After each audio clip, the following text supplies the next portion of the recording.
Electricast. Ryan Reynolds here from Mint Mobile. With the price of just about everything going up during inflation, we thought we'd bring our prices down. So to help us, we brought in a reverse auctioneer, which is apparently a thing. Mint Mobile Unlimited Premium Wireless. How to get 30, 30, bit to get 30, bit to get 20, 20, 20, bit to get 20, 20, bit to get 15, 15, 15, 15, just $15 a month? Sold! Give it a try at mintmobile.com/switch. $45 upfront payment equivalent to $15 per month. New customers on first 3-month plan only. Taxes and fees extra. Speed slower above 40 gigabytes per detail. This episode is brought to you by Global X. Since 2008, Global X ETFs has been committed to empowering investors with unexplored, intelligent solutions. Global X specializes in exchange-traded funds that offer exposure to the artificial intelligence ecosystem, including themes like data centers, robotics, semiconductors, and cloud computing. To learn more about Global X's entire suite of ETFs, from covered calls, fixed income, emerging markets, and more, visit globalxetfs.com.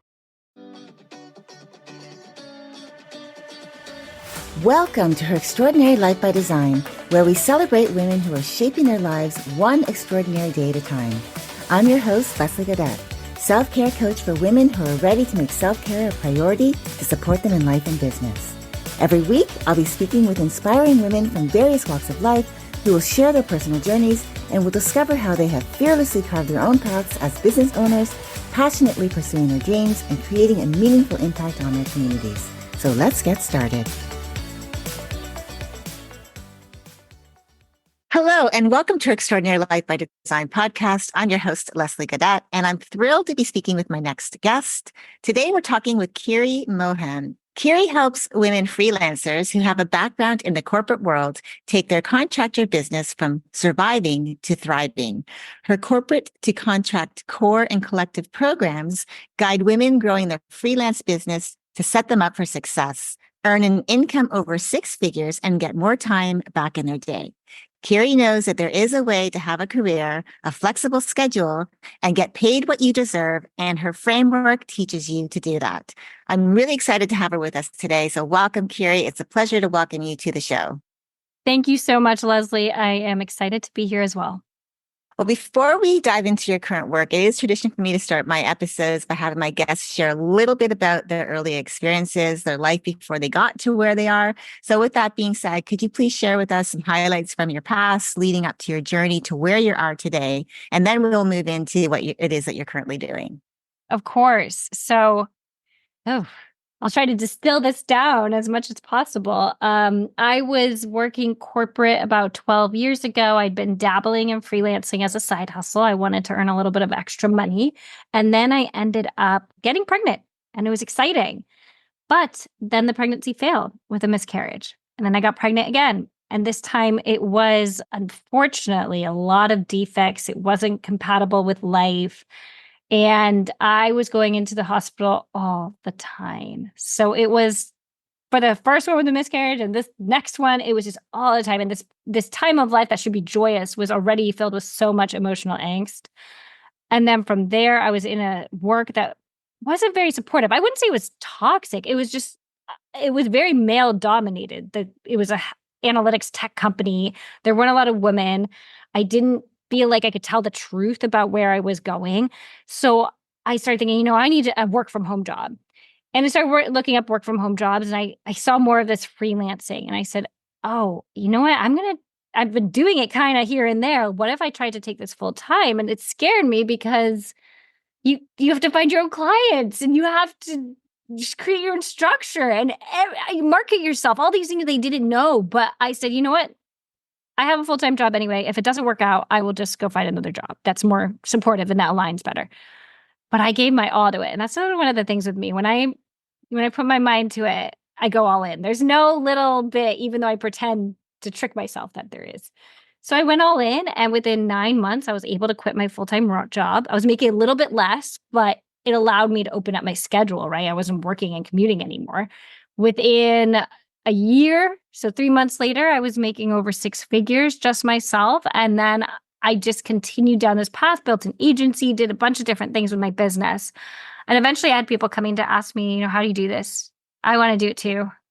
But, so I do want to get into that. Yeah. So I want to segue into that, but thank you so much for sharing that the brief history, and especially and as well, like your own personal journey that definitely had to have been tough. So, I definitely don't want to just gloss over that, especially when you're trying to have a family as well and trying to make a living and all of the things that come with doing life. But yeah, thank you so much for sharing that. I love what you talked about time, because for me, time, a lot of people say, oh, the money provides the time freedom. And I just really feel it's yes and no, because yes, the more money you have, it does give you a little bit more options, but the freedom, I think, comes from that structure. And like what you were saying, once you step into entrepreneurship, it's like, okay, so now I have to decide what structure I have to follow. What are my things that I'm going to do so that I'm not like trying to do everything all the time, every single day. Like you can't, it's just not doable. It's not sustainable. And so I love how you touched on that a little bit. So I want to transition into some of the questions that I have for you, because I think you started to go a little bit down the road about your journey into what you're doing. So you've left the corporate world. You started your journey as a freelancer. What are some of the challenges that you faced in the very beginning, and how did you overcome them? Oh gosh, it's the same for everyone, how to find clients, right? Like, how do you find clients? And I get so frustrated when I see other coaches say, reach out to your network, ask your employer if they'll become a client.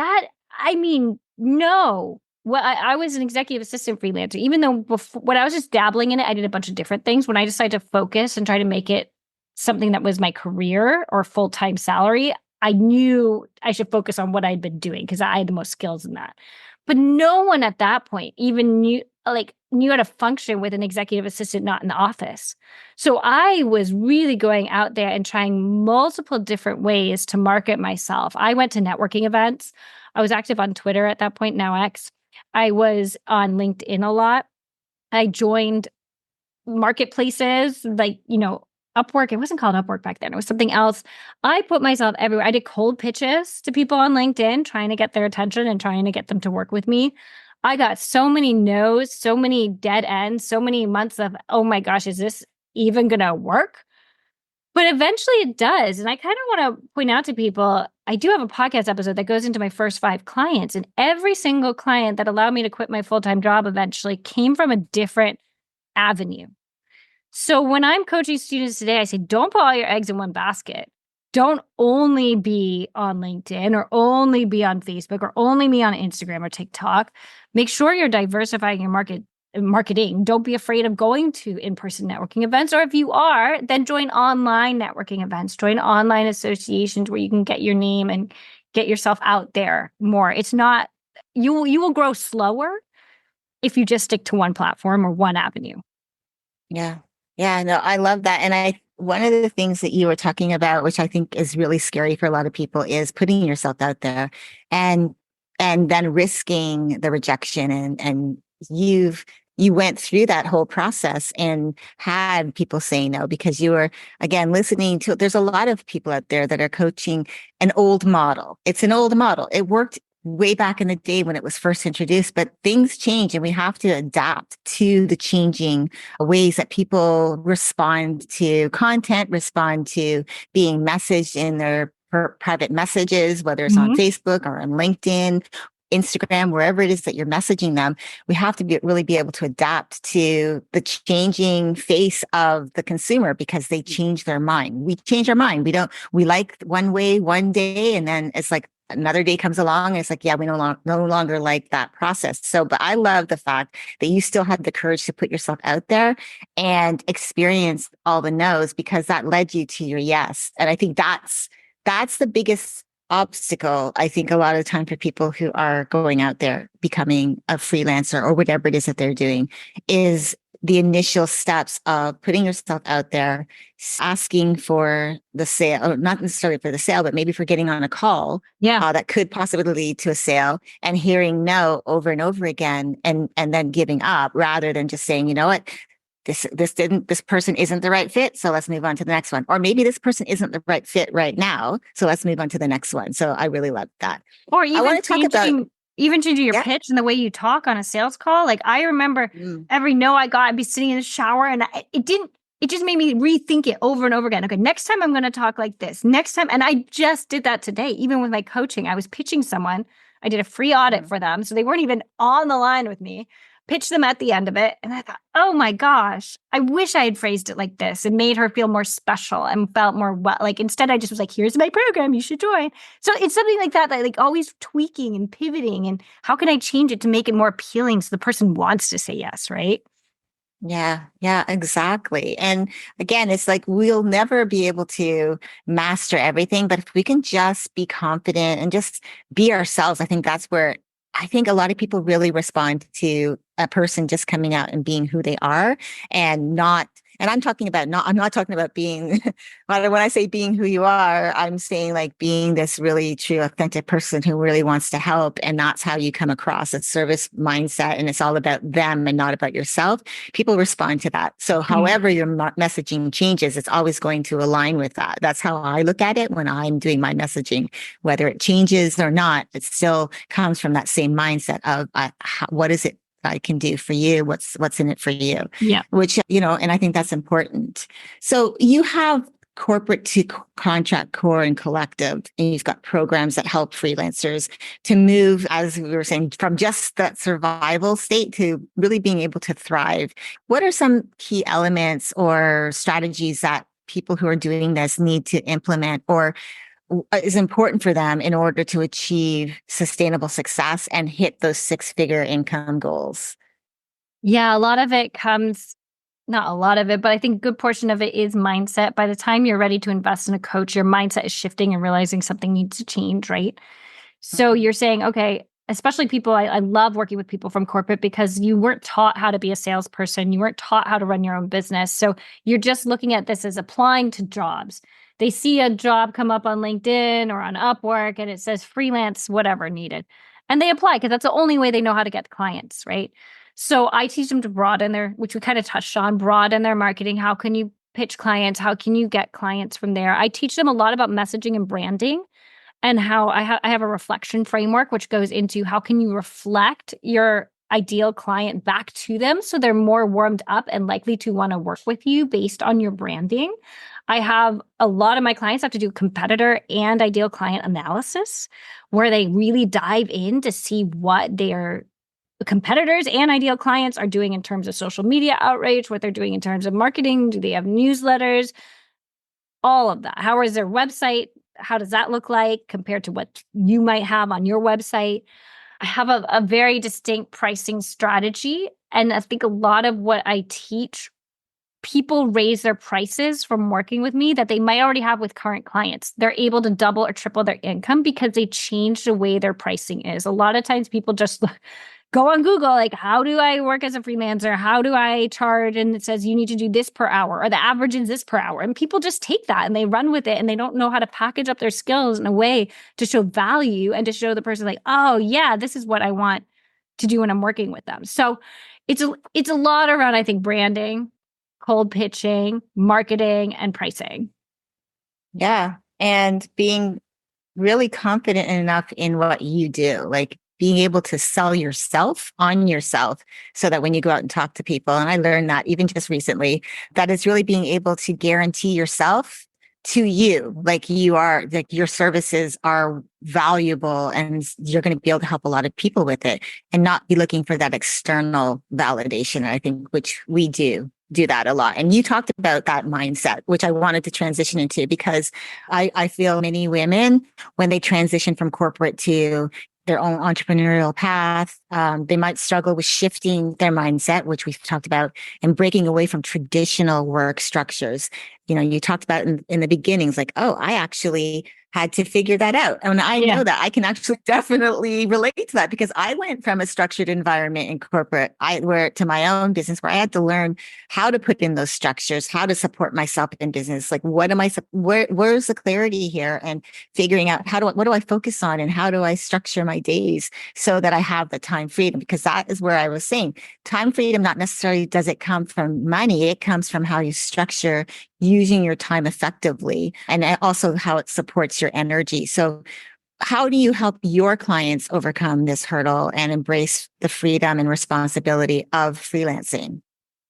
A lot of times we So I do have this homework assignment called the unique value proposition, which helps them really figure out how they are unique and to stand firm in their UVP, and how that helps them understand how to.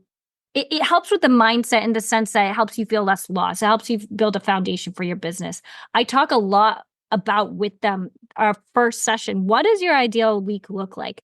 And I ask them, what is your why for starting this business? And we get very, very deep into the emotional aspect, right? I just had an onboarding call with a client yesterday. And I said, why do you want to start this business? What are you doing with it? And he was all about, oh, I want to have a flexible schedule. And I said, why? Well, because I'm really burned out at my current job. Okay, why? What we got deeper and deeper and deeper to the point that he realized his kids are growing up. He wants to be there when he has to drive them somewhere because soon they're going to be out of the house and he doesn't want to miss them, right? And then I said, okay, well, that is a strong why because that's speaking to your emotions. So that helps him shift that mindset to, I'm going to make this work. I'm going to make this happen no matter what. Because if you have that North Star, that is not a goal, but an emotional outcome, you're more likely to have that drive, right? And then I also talk to them and say, okay, if we could have everything you ever wanted, your ideal week, what would that look like? And then later on, I help them build that into their contracts so that when a client comes to them, they're not working past 2 p.m. if they don't want to work past 2 p.m. or maybe they don't work at all during the day and they only work at night. We create these rock solid boundary contracts. So there's no confusion. The client understands where your work time balance is really. And then finally, I also ask them to, if everything was ideal and everything worked out, what would you like to do with your life? What is this goal that you're working towards with your family? For this guy yesterday, he wants to take them to Hawaii. I have a new goal right now, a new vision. It's almost like a vision board, right? Like, what's your vision? And for me right now, it's like, I want to be able to pay myself a bonus and take all my family on a vacation to somewhere warm and have a convertible. And that's just sticking in my head, but it helps because you're like, how am I going to get there to that place where I'm driving this convertible in a warm place with my whole family, right? And I paid for it. There's these just steps that you have to take to people to shift their mindset, to get them out of the corporate world, say like, anything is possible. What do you want? Because you can have that. And again, that's hard. That's hard for people to make that shift. I hope I answered that question along the way. Yeah, one of the things what I like is that you talked about the visioning of our lives, right? And looking to like, what is it we really desire? I love the idea of what does your perfect week look like and that gets people to start thinking about how they're using their time. So what does that look like? So how do you want to work? Like, how much do you want to work? And I think if you can answer that question, that will help you to then, when you were saying going out and looking for positions, that you can relay this. This is what I'm looking for. I think a lot of people get out there looking for, as you were saying, when they're looking for whether it's freelance or they're looking for a corporate position, that they're looking at it from the perspective of they're being interviewed instead of them also interviewing the prospective person. Yeah. And so they don't ask those questions. They're not asking those quality of life questions. So then they might say yes to something and get caught up in a situation where it's like now they're working longer hours than they did at their previous position because they got paid more money because that was one of their conditions, but they forgot to make sure that the quality of life was actually going to also be supported. And I think that's one of the things that I always really, when I was looking for corporate America jobs, that one of the things one of the lessons that I learned, and I learned it the hard way, but it stuck with me, was whenever I was going out for a job, I wasn't looking at how much they were going to pay me, but what was the culture going to be like to be working there. And so it's the same thing. What's the culture going to be like when you're working as a freelancer? Even if it's online, there's still going to be some kind of culture. There's going to be expectations. So being able to really know what those are. And I think that's really important. And you talked about the time management with your client from yesterday. One of the things I liked is because it kind of started going into my next question, which was, I know that being a freelancer or being your own business owner allows you that flexibility of your schedule, especially when you know what it is that you're doing and how you're using your time and you have those goals or clearer vision. But I believe also that if you aren't taking care of yourself, that can lead to blurred boundaries and burnout because you might say yes to things all the time, constantly working, pushing through deadlines, not taking care of taking those breaks. So have you worked with people who've come to you that have had this experience? Like, they've come from corporate America, or maybe they are transitioning into freelancing, or they're already a freelancer and they've actually blurred those boundaries, blurred those lines for themselves. And what have you recommended for them to help them manage their time more effectively and maintain that healthy work-life balance, alongside with what you were saying, like, what does that perfect week look like? Yeah, so I have a current client right now who actually got laid off from her corporate job, and she ended up carrying her laptop around with her everywhere. She didn't know how to disconnect, and she didn't know how to say, okay, I'm a freelancer now, I don't need to do this. And she was also charging hourly, so she knew if she worked more throughout the day, she would continue to get more money. She didn't know how to just take that break. So we restructured her pricing, like I mentioned earlier. But one of the things I really worked with her on were these template emails that she could send out when she got something that was a request that says, great, I see this. When is this due? Because in her head, everything was due right then. Because she was coming again from this corporate mentality where everything was due at that next moment, get it done as quick as possible. And through that, she was able to figure out that most things were due in a week. Most things were due in a week or two, and it wasn't urgent. But because of those templates, I say, I want you to work, not taking your laptop with you anywhere, right? Because that's not the point of this lifestyle. That's not what you want. And you got laid off, and you're really trying to make this work because she'd been considering it for a while, and then being laid off was just kind of like, okay, well, maybe now's my moment. But that was one way that really helped. And I've done that with other clients too, is like, I know it's hard as a corporate person to just not answer. So if you can't just not answer for 3 or 4 hours, instead have a prepared response, a canned response that you can just send back and say, all right, thanks for this. I got it. Can you let me know when you would like this by, or something like that? And that helped her so much, so much. I love that. Again, you're right. There is that whole, and again, we move into entrepreneurship and that structure goes out the window. We have to choose how we want our life to go, and and how we use our time. And we get to structure what our day looks like, that perfect week, like how you work with your clients. But that really is important. I think a very valuable lesson for anyone that feels like they have to be on all the time, because I think that is where a lot of it comes from, is feeling like, oh, I have to respond. This has to be done right now. If they're sending me something, that means it's important right now. And so it's just exactly. being able to just speak up and say, like, what's the timeline? And then also being able to say, okay, like right now, this is what I'm working on. This is when I feel like I can actually get it done. Like if they give you a specific timeline, especially if they say it's today, and you say, well, I can't meet that need today, but I know that I could meet it at, say, 10 a.m. tomorrow, because I'll have finished up whatever project I'm working on that will allow me that flexibility to work on that, and being okay with that, because people are coming to you to do the work, obviously, and they want it done well. They don't want it just to be, rushed and given back to them in a way that doesn't meet their needs. So I really love that you did that. So talking about the financial side, I know that earning a consistent income can be challenging when you don't, again, have those boundaries, or you don't have that structure. You don't really know what your big why is, like the why behind it, why you're doing what you're doing, having like your idea of what that would look like. I know you've given some steps, but when it comes to their financial stability, especially during those early stages of being a freelancer, what would you give them recommend them to do to help them ensure that while they're also still focusing on growing their business? Good question.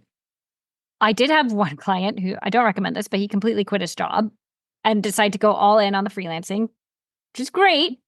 He did end up getting a part-time job to keep the finances going.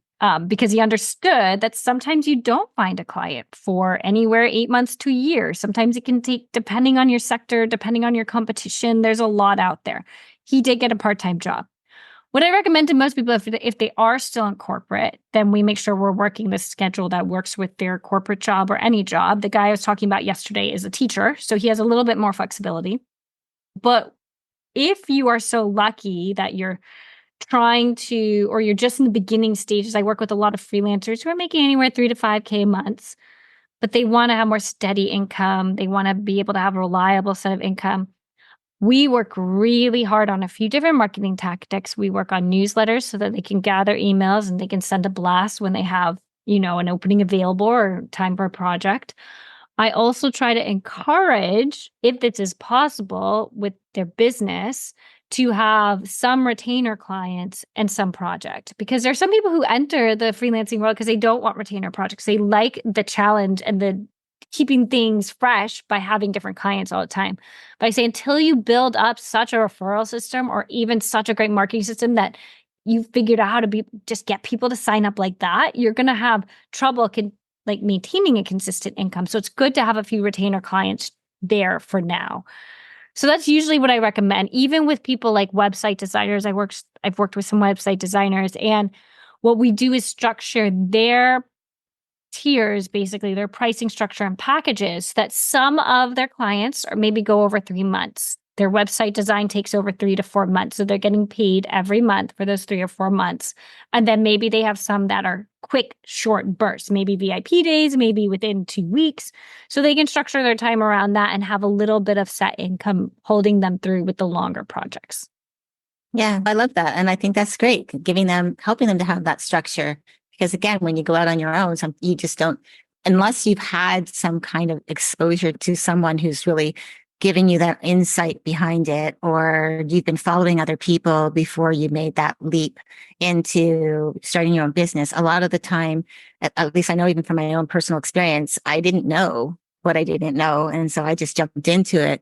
I was very lucky to still have income coming in from, even though it was not necessarily working in a corporate environment where I was an actual employee. I had, I was freelancing or contract working for a law firm, that I was still making that income. It's really important to have that, at least a little bit of structure and having understanding so that you can have those, I guess, financial stability until, like you were saying, building it up until over time you step into your freelancing business the way you now have like this vision for it. Again, it does come down to me.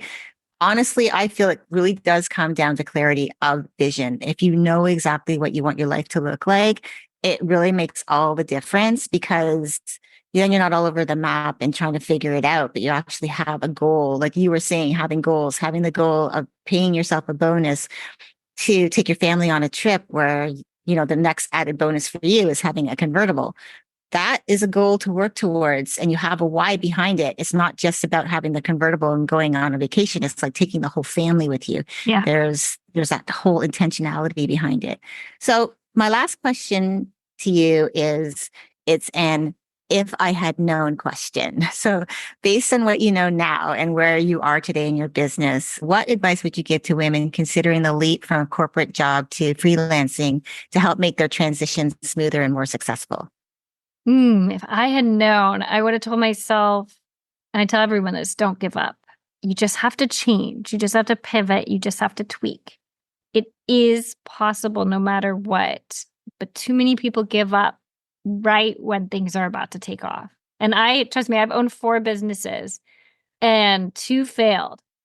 And I feel like with one of them, I gave up right before. I think if I just put in a little bit more time, if I tweaked it a little bit differently, I think it could have taken off, but I ended up giving it up.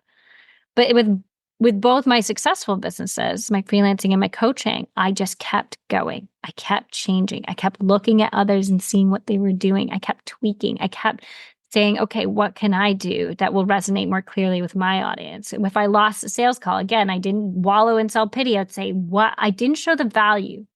That was an issue. How can I show the value next time to make them say, okay, I want to work with you? Yeah. And the reason why it's an if I had known question, like, you really, hindsight is 2020, right? If we'd known what we know now, then we would have done things differently. But I feel like, yeah, that's a really good lesson and I think really important is, don't give up on yourself. Not everything is a failure either, right? Because you can look at it as like something I learned from that experience that propelled me into now what I'm doing, which is I'm successful in these businesses that I have that are successful. So I really appreciate that. Kiri, thank you so much for spending time with me today and sharing your journey from the corporate world to thriving as a freelancer. You really shared a lot of value today. I am like really excited for the listeners, because I feel like what you do is so valuable and you poured into them. And I'm sure there are women listening today that are thinking, wow, I could do that too. I'm in a corporate position, but I never thought about like, what are the steps? Like, what are some of the mindset things? Like, what are some of the things that, if I want to, like, how do I get to that deeper knowing, like, this is really truly what I want to do. So I really thank you for that. And also I'll make sure, as always, I put your contact information with the show notes so that our listeners can connect with you directly to learn more about your corporate to contract programs, how you're helping freelancers achieve their goals and live that lifestyle. They call it, I guess it's called the flip-flop lifestyle, but yeah, they want to live that lifestyle where they're living with joy. So again, Kiri, it really has been such a pleasure having you on this show today. Thank you so much. And to our listeners, I hope you found this conversation encouraging and full of practical takeaways that you can apply to your journey. Remember, every step you take is a step towards creating the life you envision. So keep trusting yourself. I think that is the biggest lesson, is trust yourself, stay committed to your goals, and know that the path that you're on is uniquely yours to shape. Until next time, keep dreaming, keep believing, and keep designing your extraordinary life one day at a time. Thank you for joining me on Her Extraordinary Life by Design. I hope you've been inspired and empowered by the incredible stories shared on this show. If you enjoyed this episode and the conversations we've had, I would greatly appreciate if you could take a moment to leave a review. Your feedback and support mean the world to me, and it will help others discover the podcast and join our empowering community. Remember to hit the subscribe button so you never miss an episode. Together, we can continue to learn from these amazing women, uncover their extraordinary journeys, and be motivated to create our own lives by design. Thank you again for tuning in. Until next time, stay empowered and keep shaping your extraordinary life one day at a time.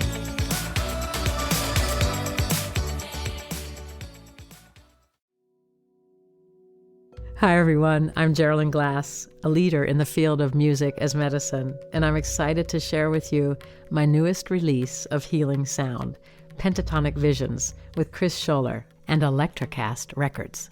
Immerse yourself in ethereal realms where the harmonies of nature, tribal rhythms, and soundscapes blend with the crystal singing bowls. It's out now, streaming on all platforms. Have you ever wondered what actually happens in Congress every day? Stay informed on Capitol Hill's daily happenings with a concise, factual summary of the Senate and House of Representatives' activities from the previous session, free from bias, on the Congressional Record Daily Digest podcast. Subscribe on your favorite podcast platform and discover the process from the heart of U.S. politics. The Congressional Record Daily Digest, an Electricast production. Electricast.